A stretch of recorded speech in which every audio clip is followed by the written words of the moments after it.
Thanks for having me. Well, let me just jump into this. I was up in Reston actually on Tuesday, and I had breakfast at the Panera Bread, and I'm looking across the alleyway, and this is what I saw. This is not photoshopped, and I thought, man, they take their security seriously in Reston. So yeah, we all need to start pushing for private restrooms for InfoSec people. Because actually, yeah, that would be good. Anyway, you can parse that out later. One of the things that happens when you do enough of this stuff is that you find yourself in a Waffle House in just south of the Washington border at 4 o'clock in the morning writing slides for a talk that you're going to give later that morning. And what winds up happening is that the continuity of your experience becomes something that drives how you see and how you speak about the world. And so what I wanted to do is share a couple of ideas today that are based on a couple of rather depressing things that I've been thinking lately. I did a talk at MIS in Florida a couple of months ago, and I shared the stage with Chris Nickerson and, uh-oh, now I'm in real trouble.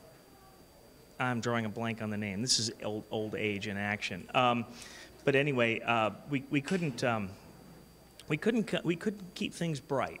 So there was a whole room full of people there, and we pretty much reduced them to tears because we started telling the truth about the state of InfoSec. And so people were coming up to me afterwards and going, why do you see things so dark? And I said, well, I was really trying to be happy. I was trying to be cheerful. I was giving you the good perspective. And so what I thought I would try to do today is explain a little bit about why I think things are going dark rather than good. And maybe it'll make some sense. So here's where I'm coming from. Consider security as almost entirely a problem of knowledge bases. That's actually what we've pushed it to. Almost everything is a knowledge base. And when you push things to the point where it's a knowledge base, you can then build executive expert systems that interpret the knowledge base and do something based on that knowledge base. And you can do a tremendous amount to solve the problem. But this is what I mean about solving the easy stuff. This is the easy stuff. Building knowledge bases. None of this is trivial, right? It's a lot of hard work. But we know how to build a knowledge base, and we know how to build an executive engine that's going to interpret the knowledge base. So the simple one is, you've got stuff. You don't know what your stuff is, so you're going to build some kind of a knowledge base that tells you what the stuff is. Or you've got data, you don't know what it is, you don't know where it is, but you're going to try to figure out where it's propagated to. A lot of this is what I like to call forensic network design. We produce, at Tenable, we produce the Nessus vulnerability scanner. I know a lot of people who use Nessus just so that they can figure out what the hell is on their network. This is what I call forensic network design. It's what you do if you actually don't know what your network is and does and how it looks. You're trying to fix it, right? So something's wrong in some way that you don't understand. The last item was the really depressing one to me. The power curve as far as our ability to understand software flaws and where things are going bad in software is working entirely the wrong direction. There were several companies that were producing software security products, Fortify and Clockwork and Coverity and a couple of these other companies that were actually trying to produce tools that would look at source code and try to figure out where the most obviously bad code was. And they had a hard time selling that kind of technology. And you would think that would be the kind of technology that everybody would be falling all over themselves trying to get their hands on. So why did it happen that wasn't selling particularly well? The problem was, if you can imagine that you're in a ship that water's coming in, and you're down on the bottom and you're trying to bail the water out with a little tin cup, right? And then there's some other bastard with an RPG blowing holes in the side of the ship as fast as possible, and that's all the web application framework guys, busily writing the next version of Ruby on Rails in a weekend, and then they don't understand why security practitioners go, your code, it does stuff, and it does really pretty stuff, but it's absolutely horrifying underneath. What were you thinking? This is bad, right? So what's actually happening, if you accept my initial reasoning here, that much of what we've managed to accomplish in security so far is based on building these deep knowledge bases, then you can see that some of the factors that are moving the industry forward that are all about speed and scale are going to work against our ability to build and maintain those knowledge bases. I'll continue to explain. It should get a little bit more depressing. So the places where we've succeeded, I think turn the mic down just a little bit would help. The places where we've succeeded is the places where the knowledge bases can be executed fairly simply and where they can be obtained from somebody else. And if you want to think about it that way, if you're buying your knowledge base from somebody else, if someone else is building and managing your knowledge base for you, what have you done? You have outsourced your brain. You've made it possible to be completely clueless for $29 a month. The quintessential example of outsourcing your brain to someone else who's building a knowledge base and an execution engine is the antivirus industry. It is the quintessential example because we have this bizarre situation where security practitioners all over the world are saying antivirus is dead, antivirus sucks, and yet people are still buying it like hotcakes because there isn't an alternative, which is a really weird thing if you think about it, because actually there have been plenty of alternatives, it's just that nobody wants to use them. It's just like passwords, you know, there's lots and lots of alternatives, but nobody seems to want to use them. So I've already talked about this a little bit, but consider antivirus as outsourcing your understanding of runtime. That's the way I would like to frame that. So here's the thing. If you're doing IT, if you're doing any kind of computing that's important for anything, if your mission in computing is doing anything other than playing PlayStation games or something like that, you need to understand your runtime environment. You have to understand not just what your code is doing, but what code you've got, right? And why you've got it. You don't, because this affects everything. This affects the size of your server racks. It affects how much RAM your servers are going to need. It affects how much hard drive space your servers are going to need. It's going to affect how they're writing to the hard drive. It's going to actually affect every single piece of your system. And what's so fascinating about the failure to understand and control our runtime is that most people kind of go, well, I don't know, you know, geez, the antivirus gets slow. I'm going to add more RAM to my machine, which just means their malware is going to run faster, right? Because it's going to have more elbow room to run in. So consider SIEM as an exploratory tool for data. And if you think about the way that everybody's running their SIEMs, almost everybody, there's probably a few people with serious clues in here, I'm sure, but most people who are running their SIEMs are running them as an exploratory tool looking for outliers. And when you talk to most people about SIEM, that's what they're going to say. They're going to say, we're looking for needles in a haystack. And I say, you've got it fucking wrong. Your haystack is entirely made of needles. You're trying to find the piece of hay in your haystack because you've just got a haystack that's made of needles. The metaphor is completely backwards, right? And that's really the problem. Because if you think about it, if I'm doing something nasty to your network, the one thing I'm going to do everything I possibly can to not look like is an outlier, right? I'm not going to do all the dumb stuff that the SIEM manufacturers are counting on me to do, just like the antivirus guys, right? So the antivirus guys are counting on me to try to change the boot sector. Oh, they figured that out. Yeah, they caught on to that. So I'm not going to try to change the boot sector, right? It also means that I'm not going to try to allocate a new DHCP address with a new MAC address that nobody's ever seen and copy a terabyte of data out through your firewall so that I hit the high score for the day. I'm going to do something a little bit more subtle than that. And that's the problem. I'm going to look like hay. And you've got to figure out how to deal with this. The knowledge bases are being designed for these edge cases that don't make any sense. And when people and organizations outsource the management of their technology, which is really what you're doing, right? So if you have a technology, if you have an engine that's doing something, and someone else is providing the knowledge base, all you have is an engine, right? You've outsourced you've actually outsourced the stuff to whoever it is who's building your rule base. So think about that one, right? So we already talked about that. I tend to get ahead of myself a little bit. So think of this one. A next generation firewall is outsourcing your understanding of what good apps and bad apps look like on your network. You should know what good apps and bad apps look like on your network. You should know what apps you're running, and you should know what your good apps are. And I'll give you a good suggestion here. If you know what your good apps are and you know what your good apps look like, you can provably determine what all of your bad apps are. All you have to do is take all of your apps, subtract the ones that you know are good, and everything left over is really interesting, right? This is not hard. Now, the problem is how many people can do that? And how many people actually do that?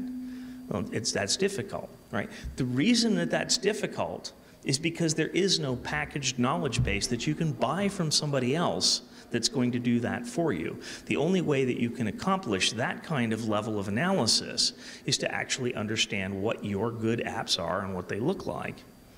The subtraction technology is pretty straightforward. I keep thinking about patenting that one, but it's just not worth it. The other thing that you're doing with your firewall, with your next generation firewall, is you're simplifying your network access control to the point where it's simpler. The newer next generation firewalls are doing some really interesting things. I'm not entirely sure what I think of this. For me, the jury is still out, but it's fascinating. I saw somebody set one up the other day, and basically they put a default deny rule in, and then they put a default permit rule in, saying as long as it's a user ID that our Active Directory recognizes. So as far as I can tell, that means if you're logged in, you can do anything. So if you've got a username and a password, you can do anything. Is that security? Is that even a firewall? I mean, it's doing something.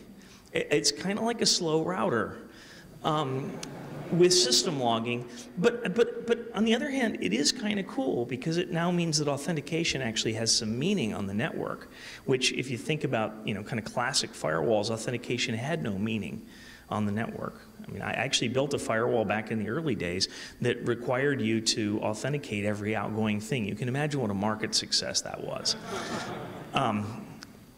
And then, of course, the web came along, and the whole idea, can you imagine authenticating every outgoing URL, which would actually, if you wanted to stop malware, that would kick its ass, right? Are you sure you want to go to, yes, are you sure you want this gift? Yeah, right, that wouldn't work so well. But if you look at the split that we're seeing in the industry because of this transformation of firewalls towards these knowledge-based devices, you now have idiot firewalls, which are your typical home user firewalls, which just have a security policy, which is everything that comes in on this port's fine, everything that comes in on that port is suspicious. But in fact, what the policy boils down to is everything that goes out on this port is fine, and everything comes back in response to it is fine too, and then nothing else is fine, which basically means that the thing is highly permeable to malware of any type. We were predicting this back in the late 1980s. It's kind of fun if you look in the old archives of the firewalls at Great Circle's mailing list. You had me and Brent Chapman going back and forth going, sooner or later some bastard's going to write a firewall penetrator that's going to punch a hole like this through the firewall, and other guys were going, no, you're too cynical, which we were. We just didn't realize we weren't anywhere close to cynical enough. But so we got these divides where we have these firewalls that are just butt simple, and then we've got these other ones that have got 5,000, 6,000, whatever rules in them, to the point where we now actually have companies that make products to manage your firewall rules, to detect overlapped firewall rules and blow a whistle at you when you screw them up too badly, which is kind of weird. So let's look at another knowledge base here, which is vulnerability management, right? Standard disclaimer, I'm involved in that field, so. But consider vulnerability management as outsourcing your understanding of the priority you should assign to fixing the stuff on your systems. That's what I think most, other than the guys who are just trying to figure out what's on their network, most of the people I run across who are doing vulnerability management are doing vulnerability management kind of like this. They run a scan, they say, wow, look, we've got critical over here, let's fix those. Well, who told them what's critical? I mean, I know those guys, right? They sit down the hall from my usually empty office, and they decide what's critical for you. And then you fix it based on what they said. And there's huge masses. I mean, I'm not at all criticizing our products. I think it's fantastic. But we have huge masses of customers who do what our engineers tell them to do without even thinking, which is pretty cool, right? I keep occasionally daydreaming about how much fun it would be to put a rule in there that says recommended repair for this run RM minus RF star. I know obviously we would never do that to our customers, but I know we'd score a few of them, right? And they'd go, well, we fixed it. Yes, you did. But what's going on here? Why has vulnerability management become stupid? I mean, if you think about it, vulnerability management should be one of the most high intelligence activities that you're doing. It's really important. It's very technical. It's extremely geeky. You should really be understanding what a critical vulnerability means in your environment, not just going based on what our knowledge base punches back out at you. Well, what's happening is that system administration has become so difficult that everybody's bailing out on system administration. And I remember back in 1989 at Usenix, Rob Kolstad, when he was at Sun, he was saying that if we, this is a little bit of irony for you, if we don't figure out how to solve system administration, we'll be dead in 15 years. Well, so much for Sun. But if you look at the Linux solution for system administration as kind of the bacterial model, we will just reproduce so fast it doesn't matter if trillions of us die. And then, you know, and that kind of works as long as you don't mind trillions of casualties.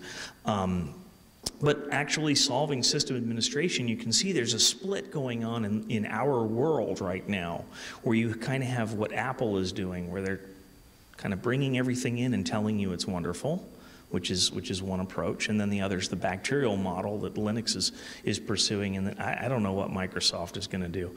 Microsoft can't really decide what they're doing with their operating system anymore. I think that one's going to be a really fascinating thing to watch as it finally melts down.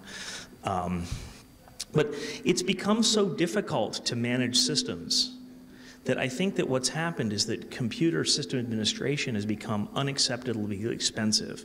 And what that's done is triggered the revenge of the nerds, which is the veto vote of cloud computing.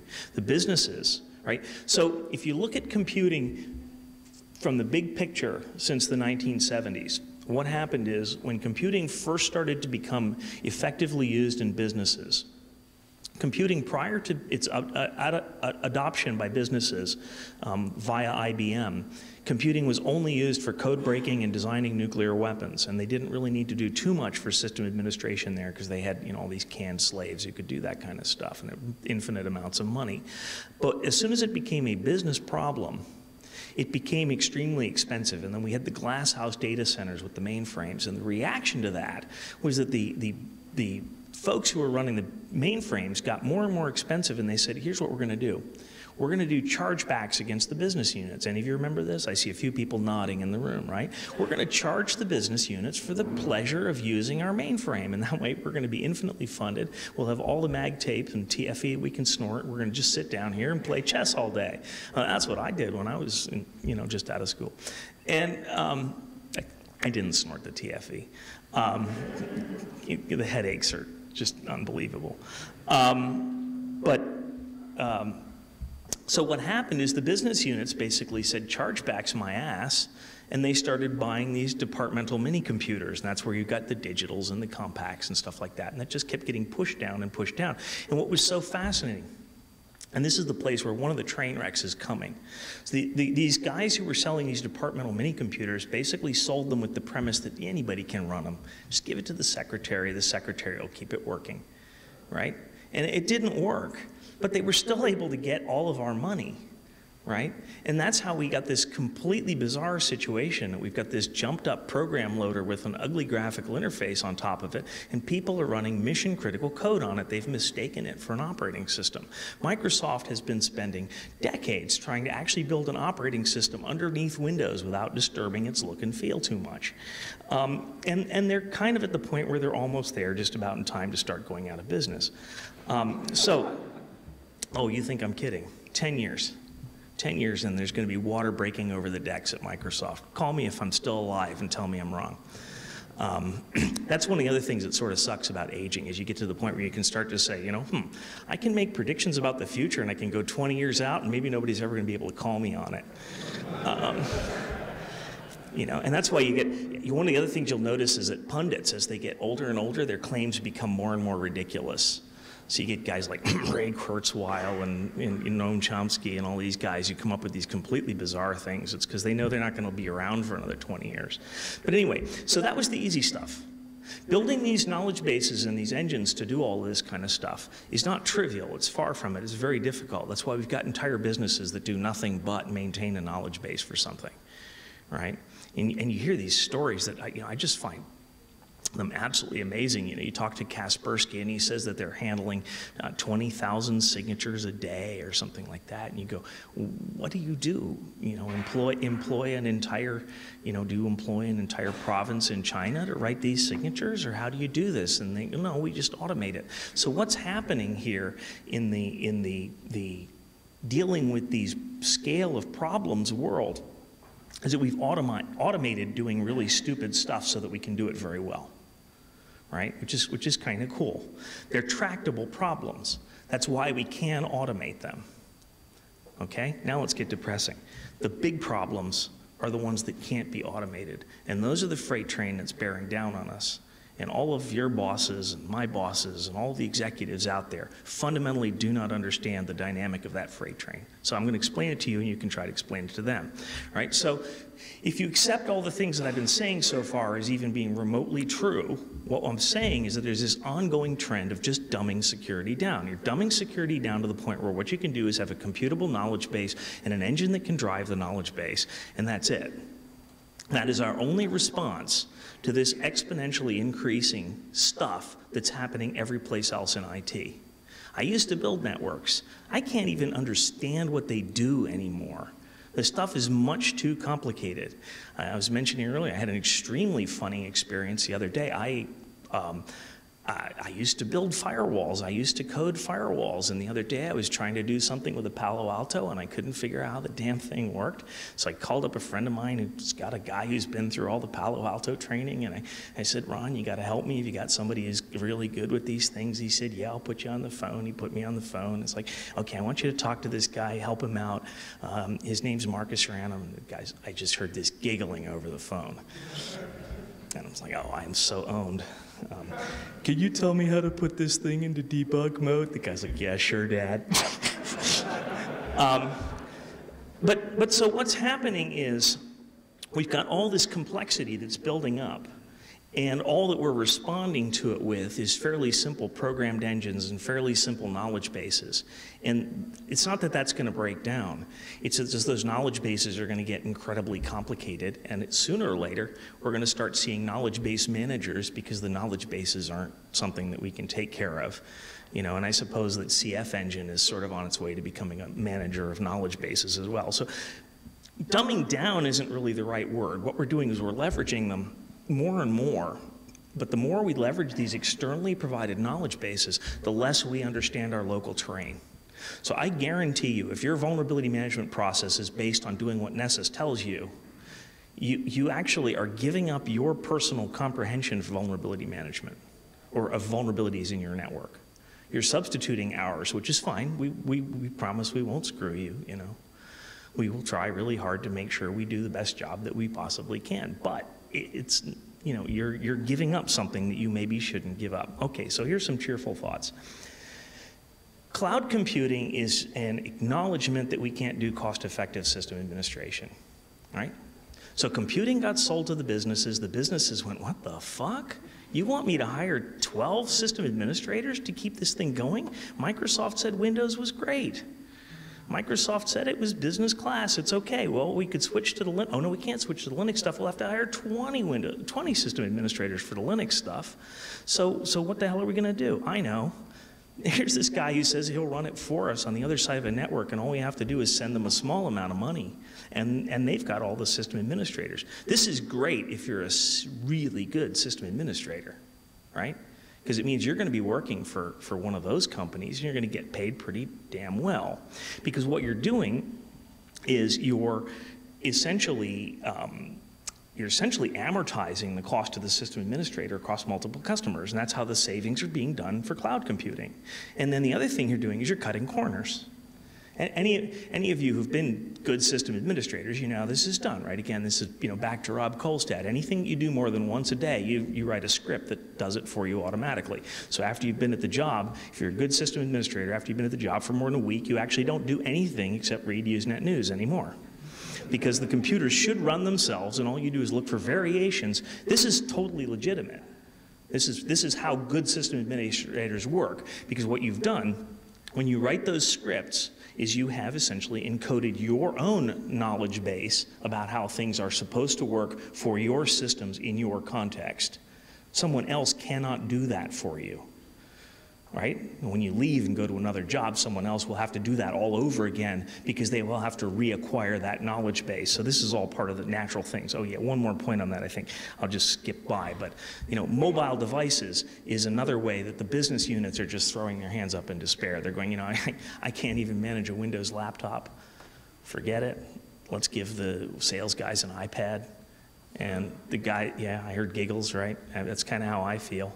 But here's what's pathetic. I mean, first off, I love my iPad, but whenever somebody sends me a PDF, I open it on my iPad, not my Windows box, for crying out loud, right? Because it's so easy to wipe that thing and just reinitialize it. What the heck, right? I don't put anything important on it. So this trend is accelerating. And it's this trend, the broad trend as I see it, is the trend of not knowing what the fuck is going on with your systems. That is accelerating. We are knowing less and less, but we're doing more and more with more and more stuff. Which is another reason why, if someone says anything about big data, I think I saw some RSA stuff here. But if somebody starts talking about big data, the correct response is, you don't even know what big data is. Just get them to define what big data is. And what they're really going to say is, we want a lot of your money. Which is totally legit. But seriously, here's the problem: is it's putting the cart before the horse. If what you're doing, they're talking about yottabytes and stuff like this. None of us have porn collections that big. None of us.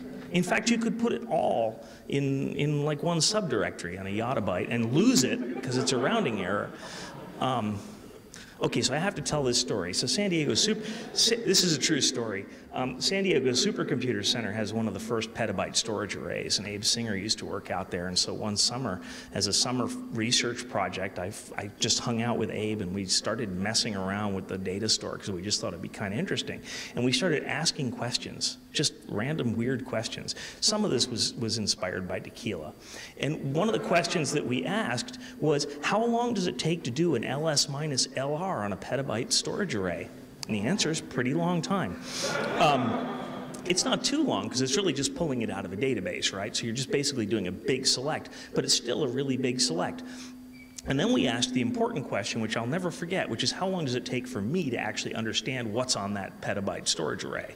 And the answer is, I couldn't spend the rest of my life and do it, which was pretty cool. So we started doing, trying to figure out how to reduce this into some kind of an expert system that would allow us to figure out what was on the storage array. And in the process of doing this, we found this guy's porn stash. And this guy had something like 75 terabytes of porn. And it was such a small amount of storage for that storage array that it was completely unnoticed and unnoticeable. It had been there forever. He'd been he was obviously some kind of obsessive compulsive. So when people are talking about big data, what are they going to do? They're going to take all the data that ever existed in the world and they're going to lose it in a subdirectory and go, where the hell did that go? It's like my tax returns from 1985. Where the hell are they? So the App Store, again, let me just kind of go back to what I was actually trying to talk about. But so the App Store trend is another one that's accelerating. And the App Store trend is the final nails in the coffin of, you don't understand your runtime anymore, right? Now you click the pretty icon and you have the pretty icon runs on your desk. That's it. That's all you need to know. It's going to sell all your data. It's going to do all kinds of crazy stuff, but you clicked on it and it's okay, right? This is what began with the end user license agreement, and now it's not even an end user license agreement. You click, you say install, and it shows up, and new versions just show up. It's automated. It's wonderful. Nobody's going to comprehend any of this. Right? I think it's fascinating that the current sort of state-of-the-art thinking that I'm hearing from folks who are building app stores is, we're trying to figure out how to make sure that we don't have anybody submit malware. And then if you really want to torture those guys, you ask them this question: what if somebody submits something that's absolutely wonderful? They write something really useful and wonderful that doesn't have malware, and then they let everybody fall in love with it for a couple of months, and then they add malware to it. And then 2 million users will cheerfully go, so what? I don't care about the malware. I just really like this app anyway. That's what they'll do, right? And they have no answer for that, right? And in fact, if you take it off, they will crucify you. That's, like, to me, that's the ultimate hacker dominance, at the point where you can actually make your victims so supine and submissive that they beg for abuse. And that's kind of where we're heading in Apple land. I mean, I'm not quite to the point yet where I'm one of those zombies who goes and stands in line outside of the store for 3 days before the product comes out, but those are the guys who are really on the far end of that. So what's going on? We're talking about convergence here. We're talking about convergence of gigantic stuff and ignorance. And how's that going to look, right? So the process of things converging. This is my preferred definition for what that convergence looks like. It says in a freight train converge with a parked car at 80 miles an hour. And there's a couple of other trends that are converging, and all these trends converge into something that scares me. The new thing in security is big data, but the old new thing, which is last year's new thing, or last 5 years' new thing, was compliance. So what's compliance? Compliance is outsourcing your idea of what a good system looks like to a committee. That's it. Can you think of anything stupider than that?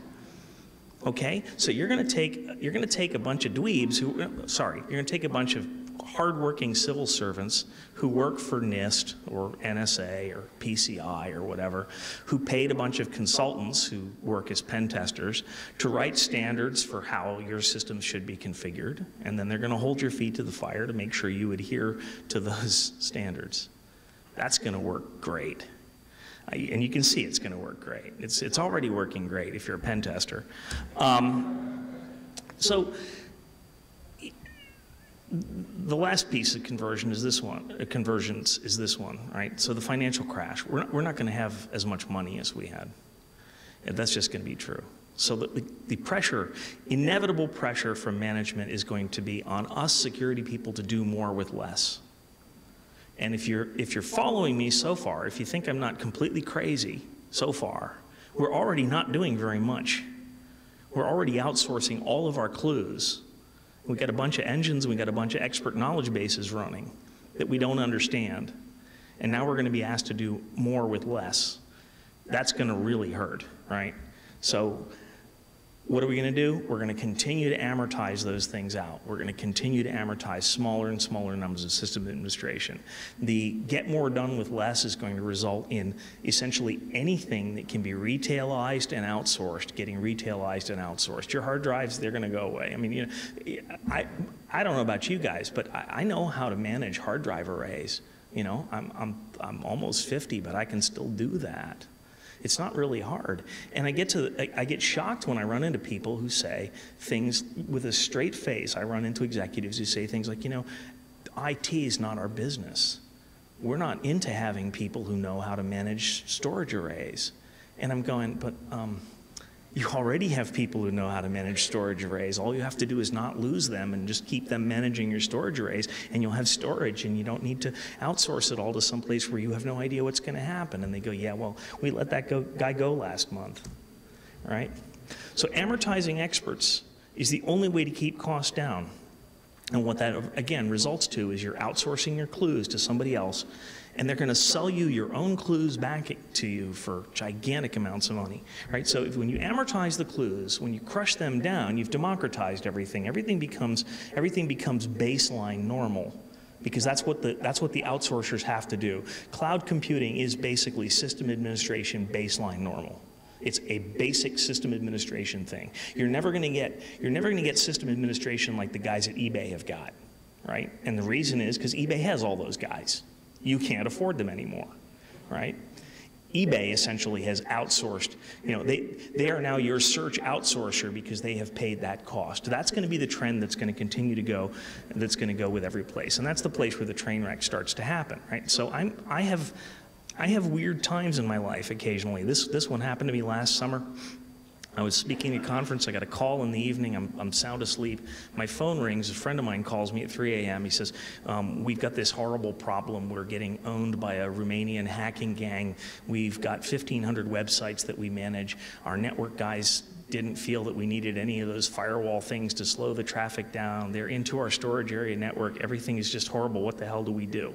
And I was like, can I roll over and go back to sleep?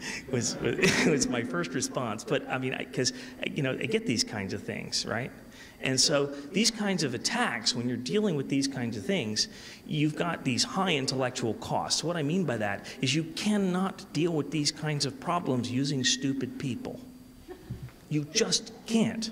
You cannot take a newbie system administrator and say, there are 15 Romanian hackers writing custom malware and they're in the SAN. Go fix it. They can't do it. What they will do is they'll say, I can reinitialize your SAN for you, which is kind of how it winds up working a lot of the time, right?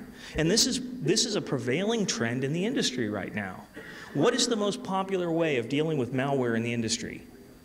Re-image the system, right? What that basically says is the only thing I know about system administration is, okay, next. I mean, you know, that doesn't work so good if you actually have to recover stuff up off of the system. So all of these knowledge-based expert systems that everyone is building and deploying are completely useless against that. And that's the prevailing trend in high-end attacks. More to the point, our government in Israel recently ran up the flag and said, oh, by the way, we're doing this to you, so now we're legitimate targets as well, so bring it. Which is, you know, anytime an American says bring it, just expect a horrible ass whipping to be coming. Especially because the same idiots who were saying bring it to the Iranians and all, you know, the Iranians and the Romanians and the Russians and all these guys are so stupid that they had to outsource every single one of their networks to Beltway bandits. Of course, I know, you know, I shouldn't say these kinds of things in the Virginia area. So anyway, so what happened with my friends?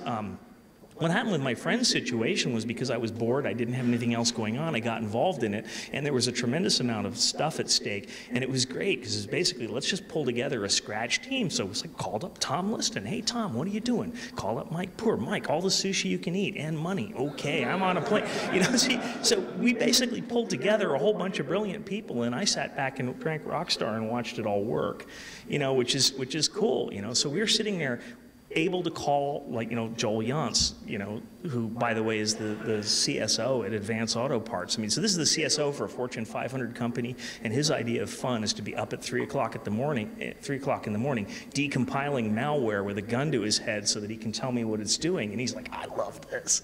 We're all having a great time. It's like that goofy movie. But here's what's going on. In most businesses, the skills that the business has and the business is retaining is dropping because of the cost cutting, to do more with less, right? Honestly, I mean, if I'm a senior system administrator and somebody comes along and starts telling me, oh, by the way, we want you to just not only just manage your cluster of machines, we want you to manage the entire hospital systems, I'm going to quit and go work for Beltway Bandit, right? Just not going to do it. It just doesn't work. So the skills we need are going up. That's the piece that the managers don't understand. It's increasingly technical. I'll talk a little bit more about that in a couple seconds. I saw the 20-minute sign come on. Apparently, she's got a shut the fuck up one at the very end. And I'm really tempted to go all the way to see if that's a bluff or not. You're not bluffing, are you? See, they don't bluff here. But anyway, so here's some messages that you need to get across to executives that you talk to. And don't be afraid. One of the other things that's going to happen if we move into this clue crunch that I think that we're really rocketing into with our headlights off, you're going to be more and more valuable if you have a clue.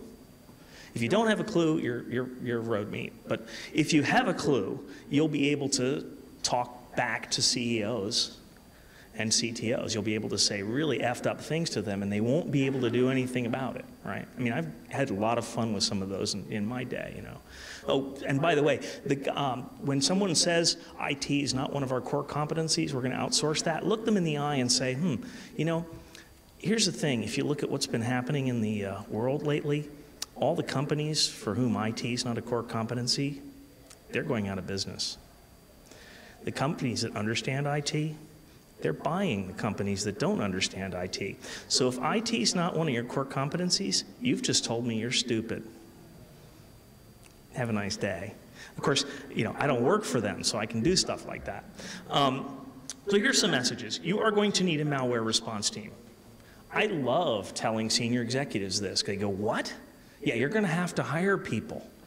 No, we can't hire people. Yes, you're going to have to hire people.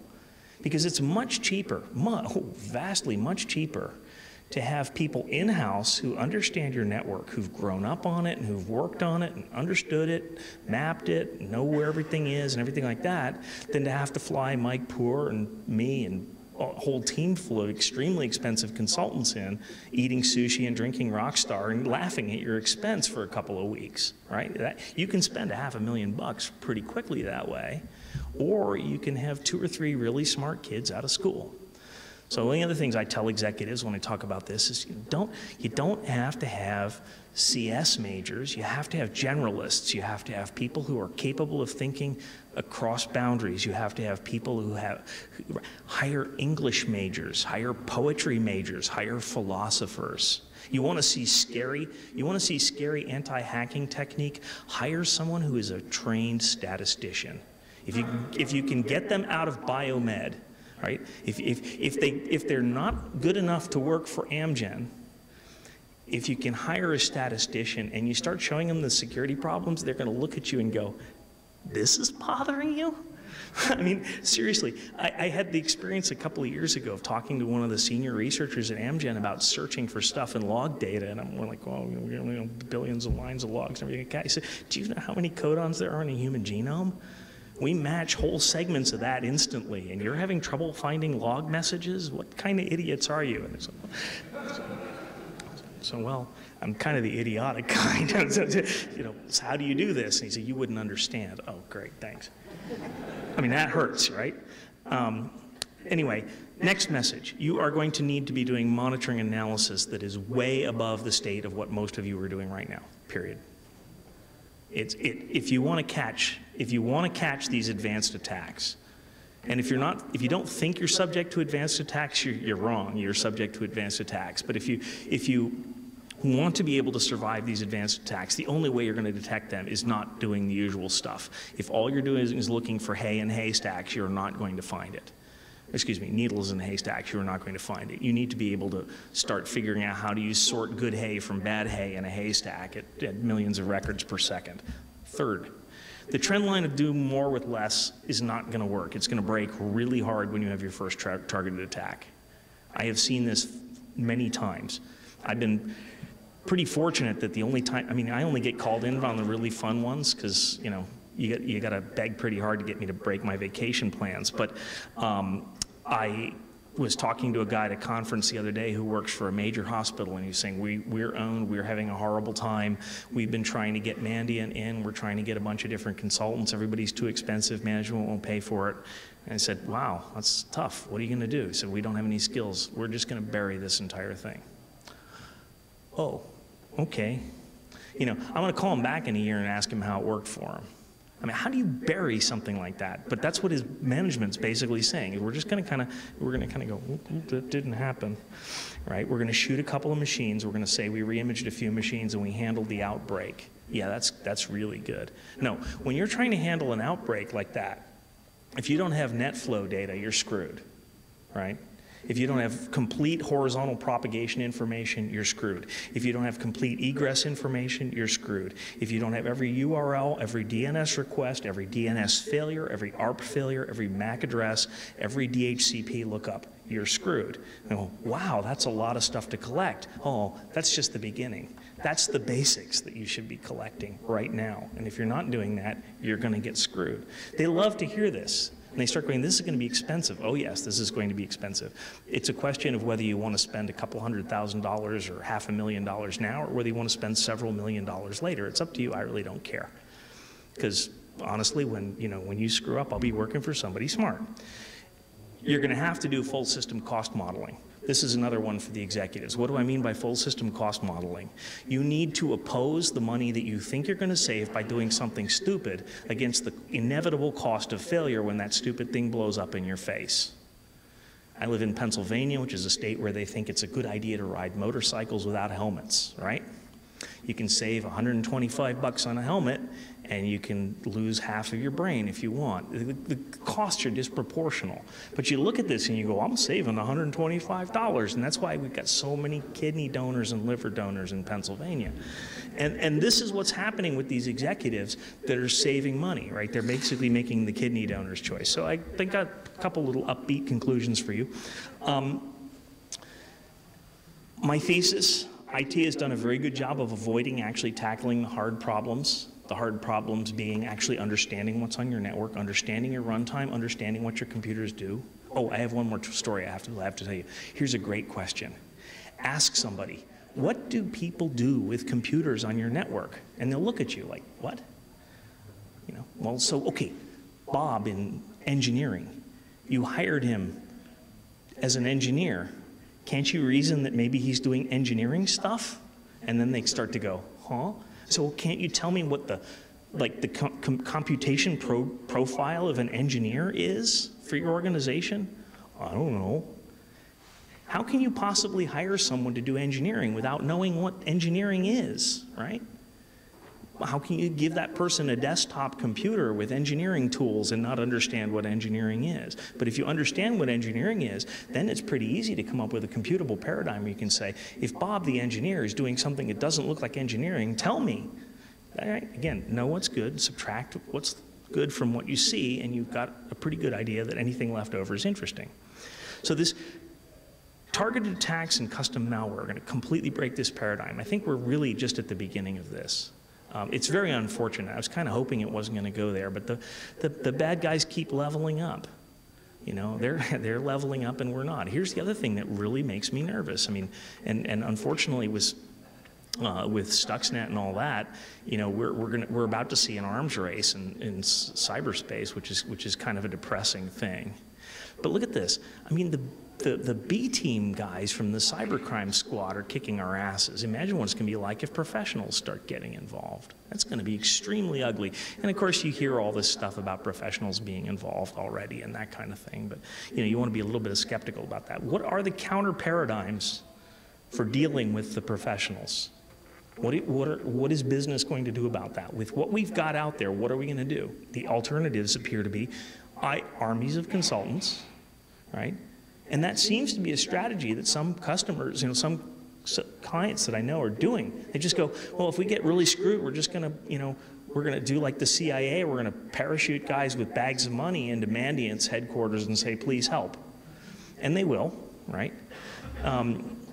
The other approach is to have your own skilled, creative, motivated generalists on staff. Have good people. And that's the message that runs completely countercurrent to all the trends. So I see all the trends are going this way, and the only thing that makes sense is going that way. And this is why Marcus is a really unhappy boy, because for, you know, it seems like the last 20 years of my life I've been running around going, you know, we should be going this way, and everybody's running off that way. I mean, it could be I'm completely wrong and I'm totally out to lunch, but you know. Anyway, so good luck selling my argument. I believe it. You know, and again, if I'm alive in 10 years, you can look me up and tell me I was wrong. That would be great. Oh, and by the way, for the record, in case any of you think I'm incapable of saying the words I was wrong about cyber war. I didn't think it would happen. I didn't think that people were stupid enough to do something like that. Talk about shitting in your own sandbox. They taught us about that in kindergarten, and look what those idiot militarists have gone and done. It's completely irrational, but I was wrong. They did it. I overestimated them as human beings. My big mistake, my bad. I admit it. I have a couple minutes I can field questions, otherwise I'm going to slink off. Questions, comments, rocks? Yes? So, question for you, Marcus. I mean, much of what you described makes sense. I guess, why wouldn't we just build that into contracts to make the outsource provider's responsibility to do all that stuff and consolidate the expert resources there? Good question. Why can't we have the outsourcers be responsible for doing it? The problem is the outsourcers really aren't going to understand your problems as well as you're going to understand their problems. So if you want to have the outsourcers understand your problems as well as you should understand your problems, you're going to wind up paying the outsourcers more than it would cost for you to understand it in-house, right? And because at that point, and that's exactly how it plays itself out. Right, so if you go to, you know, well, I guess Exodus is gone, but if you go to one of these, you know, big hosting services and you start coming in with all these crazy requests, they have a team of professional services people who will be very happy to work with you. They will hang you by a hook upside down and vibrate you until all your money falls out of your pockets. But they'll be very happy to do that, and it will be comfortable and pleasant experience the whole time. But you know, but stacked up against that is the simply doing it yourself. And you know, I mean, honestly, I don't understand what's wrong with executives. I mean, they're all crazy authoritarians, but they don't seem to understand that if you can actually keep your minions under your thumb, they work better. Renting someone else's minions, I mean, it's like the whole Star Wars, hey, let's clone Boba Fett thing. It's just dumb. Other questions? Okay, that was a terrible analogy. You try thinking of good analogies when you haven't slept in 2 days. Okay, well, I had the 5-minute sign. I think I'm going to slink off. Thank you for your time and attention.